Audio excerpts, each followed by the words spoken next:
Hello everyone, welcome back to my YouTube channel. তোমরা সবাই কেমন আছো? আশা করি খুবই ভালো আছো। তো আজকের ভিডিওতে আমি আমার পুরানো নন্দী মহারাজকে নতুন করে কালার করব। তো তার জন্য প্রথমে দেখতেই পাচ্ছ জল দিয়ে পুরনো কালারগুলো ভালো করে উঠিয়ে নিয়েছি। তারপর হোয়াইট বেস কোট করব এটার উপরে।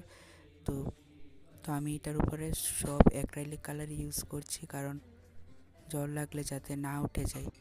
প্রত্যেক শিবরাত্রিতে আমি চাইছি এটাকে কালার করতে, কিন্তু ঠিক সময় পাচ্ছিলাম না, তাই এবার সময় পেয়েছি বলে করেছি।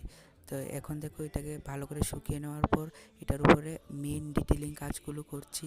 তার জন্য আমি ব্ল্যাকের সাথে অনেকগুলো কালার মিক্স করে অ্যাপ্লাই করেছি। এখানে হোয়াইট আর রেড মিক্স করে পিঙ্ক বানিয়ে কানগুলো করে নিচ্ছি। তো এখানে স্কাই কালার ইউজ করছি ডিটেলিংয়ের জন্য। তো এখানে দেখো প্রায় শেষের পথে। তো ভিডিওটা কেমন লাগলো? তো অ্যাডভান্স মহাশিবরাত্রির শুভেচ্ছা সবাইকে, টাটা।